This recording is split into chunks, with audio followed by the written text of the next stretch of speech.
Ito na ang version ko ng trending slab cake. Sobrang tagal na nga itong nakabook before pa yung mga cupcakes. Kaya naman sobrang excited ako gawin talaga tong cake na to. Umpisahan natin sa pag-DIY ng ating cake board. Nakabili ako ng ganitong corrugated plastic sa online. May iba't ibang kulay to. Actually, meron din tong white kaso wala siya nung time na bumili ako kaya black na lang yung pinili ko. Tapos nakalagay din ay food grade kaya ito talaga yung napili ko. And then bumili rin tayo ng styro. 1 inch naman yung thickness nito. So ikakat lang natin to sa desired size na gusto natin. So ang naisip ko ay 6 inch by 24 inch. 24 inch yung haba niya. And then, ididikit lang natin tong corrugated plastic sa styro using double-sided tape. And then, babalutan naman natin ng ganitong sticker paper na white para malinis tignan. So, dahil DIY nga lang ang ating cake board, chiffon cake lang talaga ang sinabi ko or inoffer ko kay ma'am. So, ang napili naman nila ay mocha chiffon cake. Chiffon cake para mas magaan compared sa moist cake. So, ang size ng cake na inoffer natin ay 4 by 20. Kaya, sa 12 by 16 na pan ako nag-bake ng ating chiffon cake. So, ito na yung nagawa nating DIY cake board. Maganda at malinis na siya tignan. Mocha chiffon cake ito and then maglalagay tayo ng caramel fudge from Fresco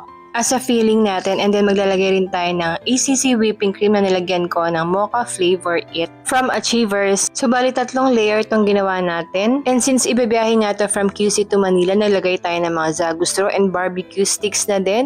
Nasagad siya hanggang styro. And then para sa box na ginamit ko dito, nag-DIY lang din ako. Dalawang 12 by 12 na box ang pinagdikit ko. So syempre sinabi ko rin yon kay ma'am na DIY lang din yung box na gagamitin natin. And okay naman daw sa kanila. So andito na tayo sa exciting part. Nag-cut lang ako ng mga wafer paper na 1/2 inch yung width. Tapos yung height niya sinukat ko lang sa cake so parang mga 5 inches to. Yung thickness naman ng wafer paper na binili ko ay 0.35 mm. So, ito yung medyo manipis lang na wafer paper. And then, yung icing pala na gamit ko ay ACC whipping cream. Hindi ko na to ni-ref yung cake dahil hindi siya kasya sa chiller ko.